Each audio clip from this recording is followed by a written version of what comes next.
We're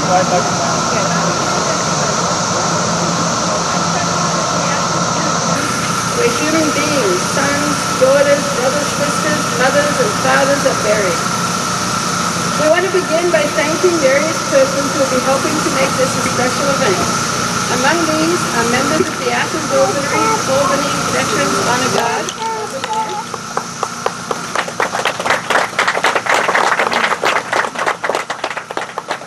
We have a wonderful singer, Cheryl Rocco, who's been coming for quite a few years now.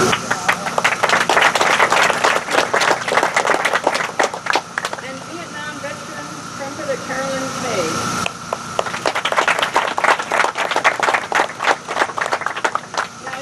We're particularly fortunate that we will hear from 3 speakers who have a special interest in mental illness and in those who suffer from it. Our new Mayor, Steve Patterson, who previously served on the city's Disability Commission, will give the welcoming remarks.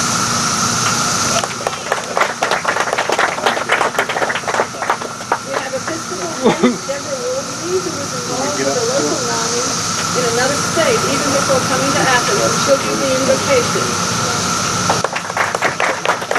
And then we'll have Athens Common Pleas Court Judge George McCarthy, who created and runs a wonderful special docket court for veterans. Some of these are very likely victims of war-inflicted PTSD. He will read a eulogy for one of the veterans lying here in this cemetery, John Meek.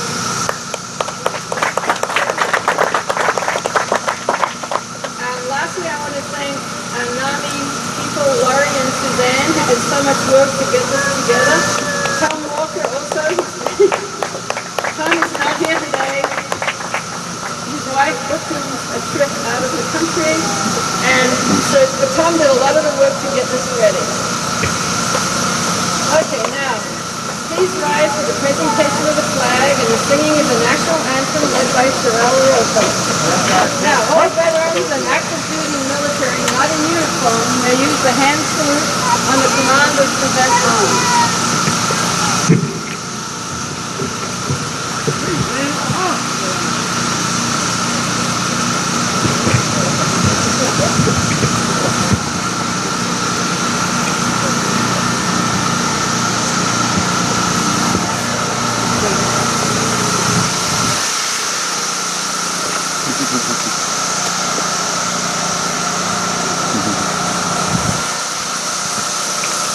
Oh, say, can you see by the dawn's early light what so proudly we hailed at the twilight's last gleam, whose broad light and the bright stars rule the perilous fight.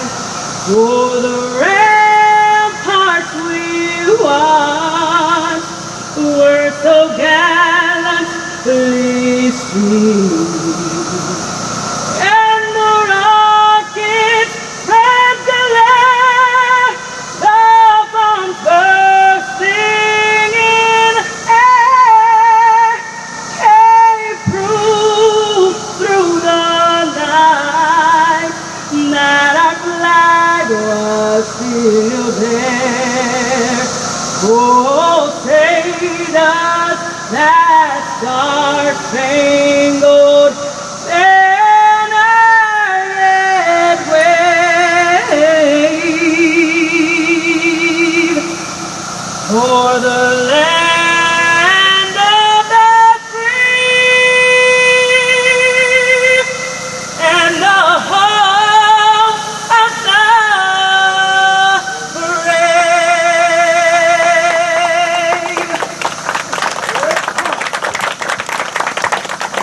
Wow, thank you very much, Cheryl. Now you're going to hear from our Mayor, Steve Patterson.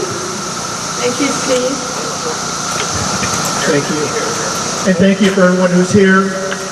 We're all here honoring those who no longer have a voice, but they do. by virtue of us being able to be in this hallowed grounds, on these hallowed grounds today. I was thinking long and hard about what I was going to say, and I've written it down so that it's succinct. Some of this I have borrowed from other voices, but I think it's particularly poignant here today. As we look at the tombs around us, those are deceased, especially, all, but on this particular day, Memorial Day, they all have stories to tell. The crosses at Normandy, the markers at Punchbowl, the tombs at Arlington, the fallen heroes who rest in places unknown. From the founding of the revolution to today's global war on terrorism, nearly 1,300,000 men and women in the armed forces have sacrificed their lives while defending America in a time of war. 70 years ago, Americans were still celebrating the great victory at Legion Theater, a triumph that came with an enormous price. But the celebration was tempered with the determination and sacrifice that still lay ahead, as Americans and their allies were engaged with the Japanese forces that were fighting ferociously in the Pacific island of Okinawa.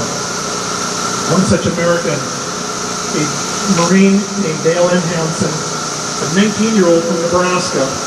He was 5'9", 141 pounds. Private Hansen was by far not the largest Marine in his reserve unit, but he fought like a giant.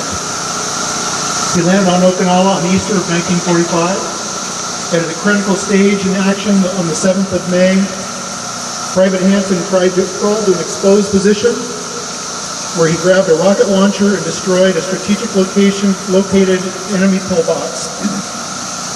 After his weapon was destroyed, he seized the rifle and continued a one-man assault and opened fire on 6 Japanese soldiers, killing 4 of them before his rifle jammed.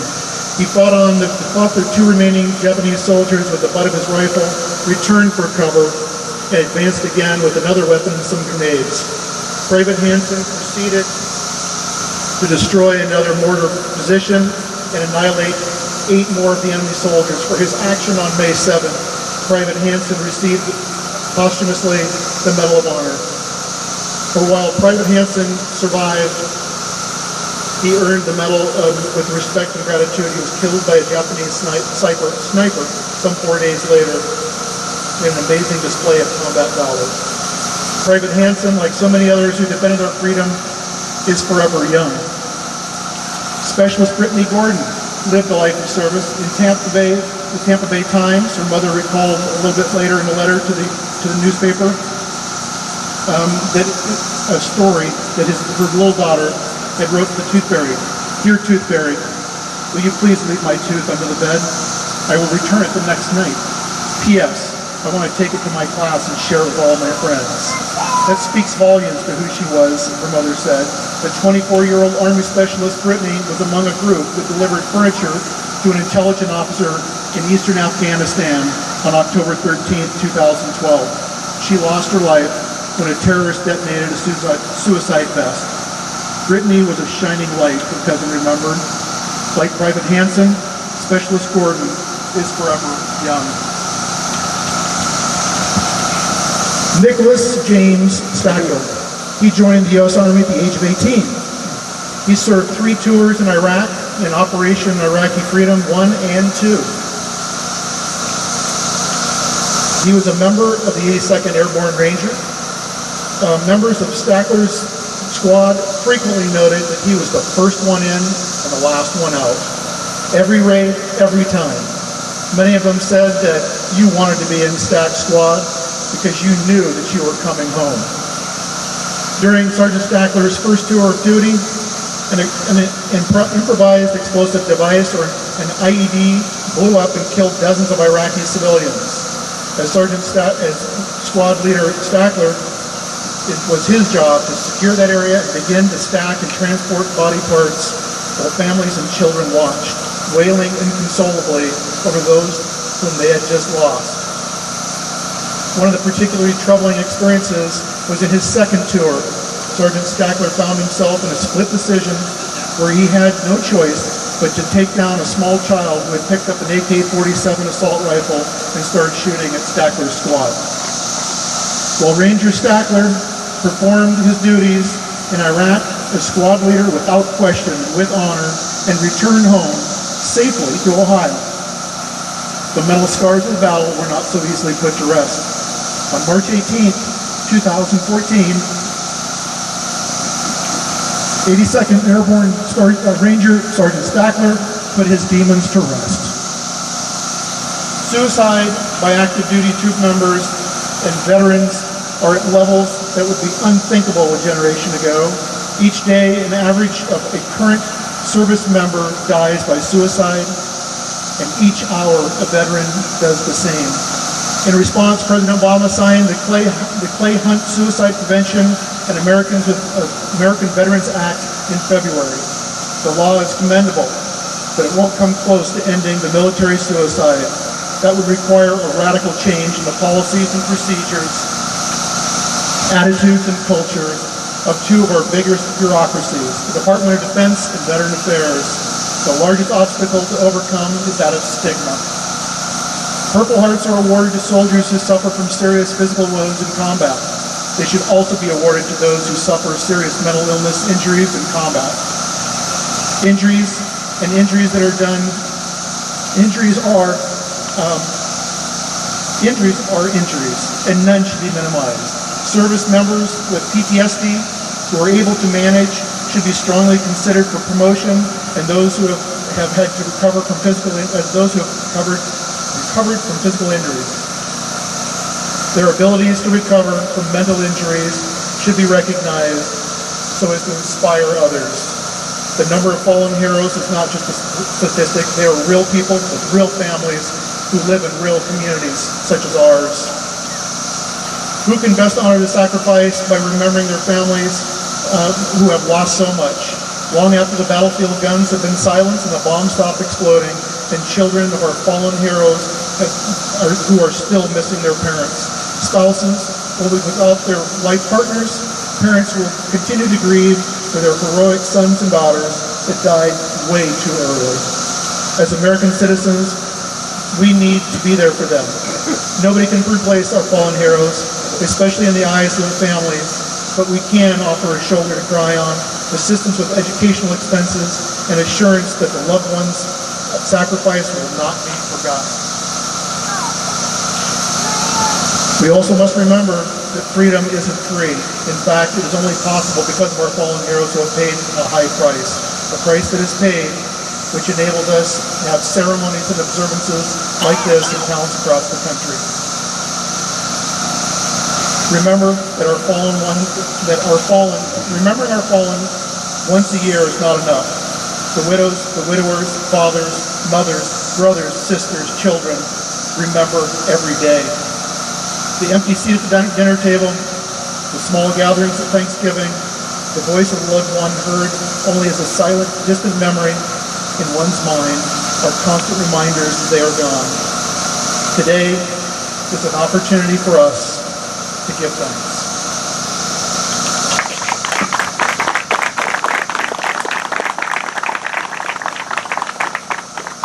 Thank you very much, Mayor. Now we'll hear from the Reverend Deborah Wilkie.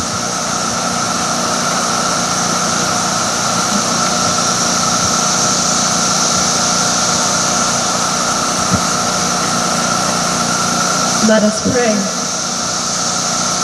Almighty God, who is the judge of all the nations, we remember before you with grateful hearts the men and women of our country who in the day of decision ventured much for the liberties we now enjoy.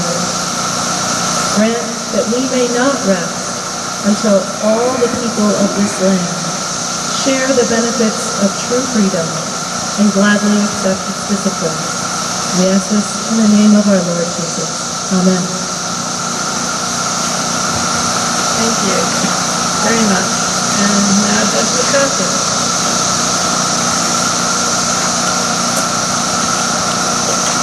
Thank you. Welcome, everybody. It's an honor to be able to deliver a eulogy for John Meade, enlisted as a musician in the 75th Ohio Volunteer Infantry. Goes in and meets his journey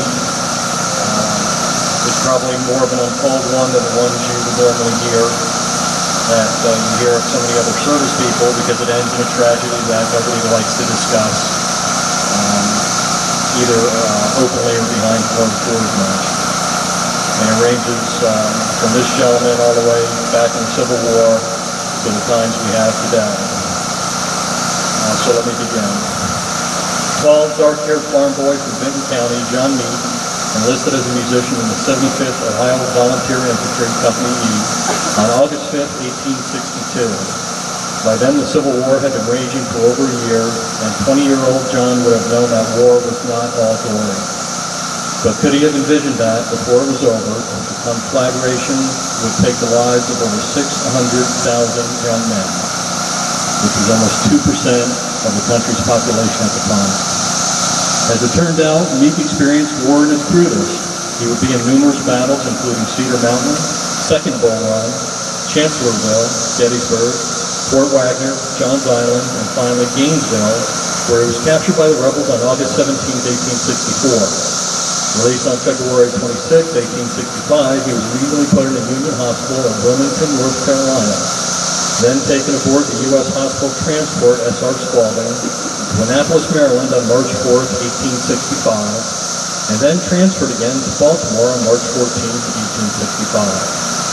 Were the ailments that put him in the hospital physical or mental? We really don't know. But John was finally discharged from the service on June 23, 1865 at Camp Dennison near Cincinnati. John's re-entry into civil society seems to have been smooth and indeed happy, at least for a while. The 1870 census shows him living as a farmer in Chester Township, Lake County. Now 28 years of age, he had a wife, Flora, and 2 children, Milford, age 2, and Emery, 7 months. Why then would he be admitted to a mental hospital 2 decades later? Was it genetically a predetermined disorder such as schizophrenia? Probably not. Such disorders normally strike first at a younger age. More likely, Meade's disorder, and indeed that a majority of almost 60 Civil War veterans buried on this beautiful slope below us, was what we now call a post-traumatic stress disorder, PTSD. We know now that PTSD causes flashbacks, depressions, and especially in men, anger and dysfunctional behavior. This in turn ruins the lives and becomes so severe that the sufferer is hospitalized. Strikingly, the majority of men admitted to mental institutions throughout this country in the several decades after the Civil War were veterans, though most were probably victims of war-inflicted PTSD.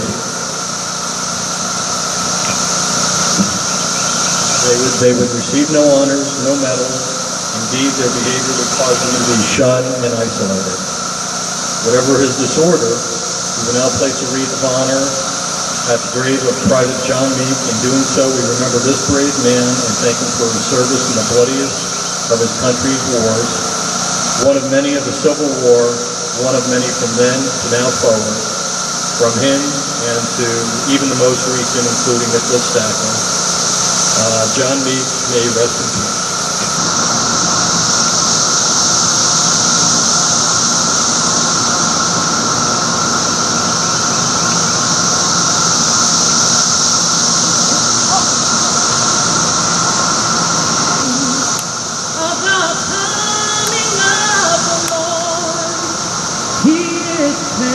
Out the vintage where the grapes of wrath have grown. He has loosed the faithful lightning of his terrible withdrawn.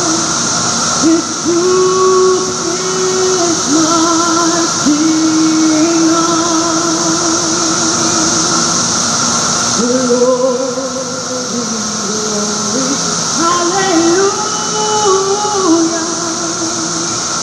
glory, glory, hallelujah. Glory, glory, hallelujah. His truth is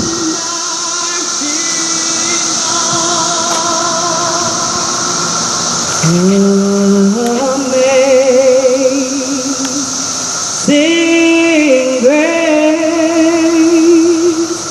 how sweet the sound that saved a wretch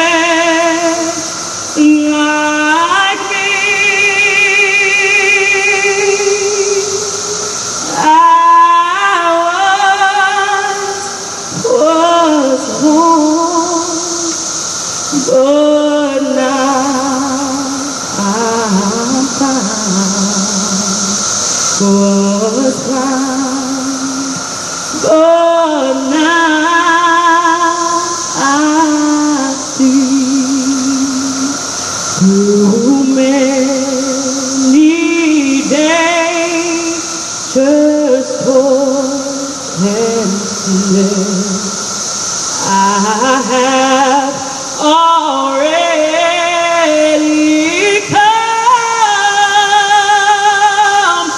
Was grace that brought me safe thus far, and your grace will lead me home.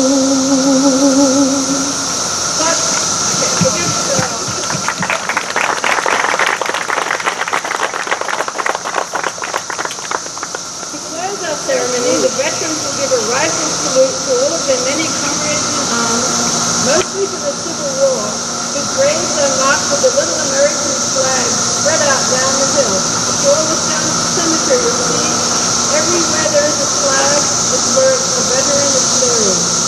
So the rifle salute will happen, and then Carol and Kay will say pass.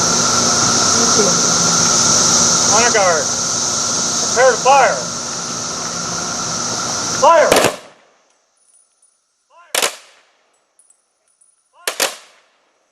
Port arms. Present arms. Bugler, taps.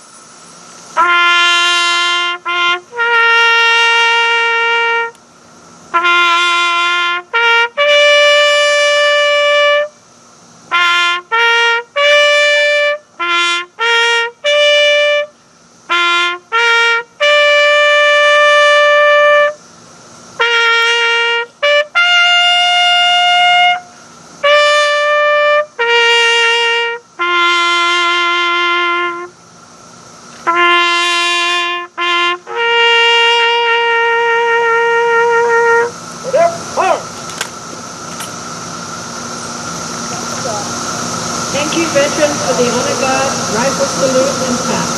Thanks again to all the speakers, and thank you, audience, for coming and honoring those who lie here.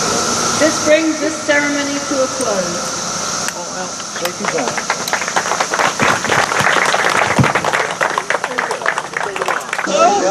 Oh, Dennis.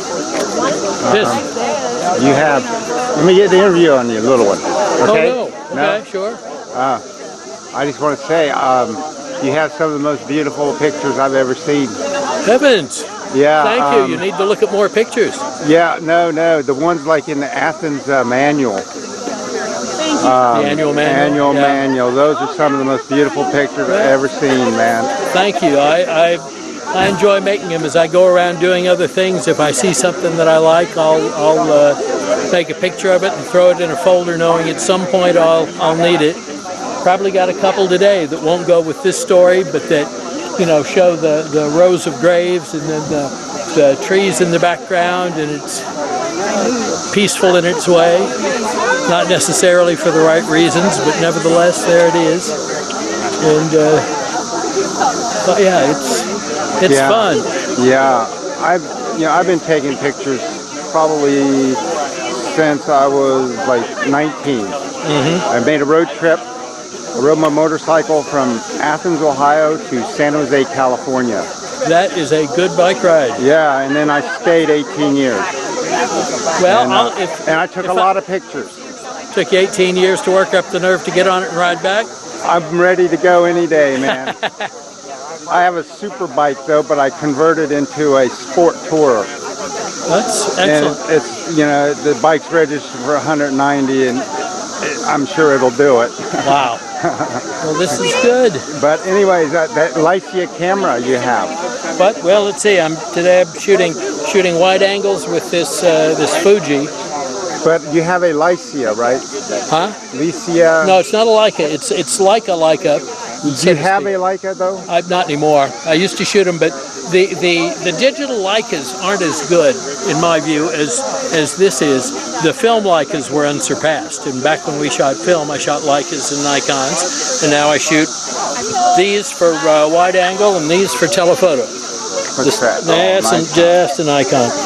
But this will go from kind of wide angle to, if you want to zoom back, I will show you amazingly how much of a zoom this has. Wow. So it goes from 18 to 300 millimeters. So it goes from wide angle to pretty long. And then So how much are the Leicas? Leicas now, they're The one you had. oh well, the ones I had back, that was back when they were cheap. I got like an M4 brand new for what, $220. No way. Yeah, but this they're is like 20 grand now. well, no, they're The top of I've seen them for 20,000 in you the can. B&H equipment. Right. Well, that's with a bunch of lenses and so on, because you'll pay three or no, four. it's like a little thing like this big. Yeah, it looks like it it's- has a fixed lens. Yeah. Well, there are. It's like this big. Yeah. I have no interest in the digital Leicas because they're mostly made by Panasonic anyway, and or at least a lot of them are, and I'll get like this. it's just not entirely to my liking. But the body for a plain old Leica M digital camera now is almost $10,000 just for the body with no lens, and I frankly don't have that kind of money for cameras, and if I did, that's not how I'd spend it. How much are those cameras? Oh, I don't know. This now it's been this particular body's been replaced, so you can get one new for 500, and then the lens is Really? about 1,000. So, Wow, the money's in the lens, huh? well, in this case, yeah. But for instance, here I'll show you what right now. You can see how close I am to you. Okay, I can see above the top of your head and down below your feet.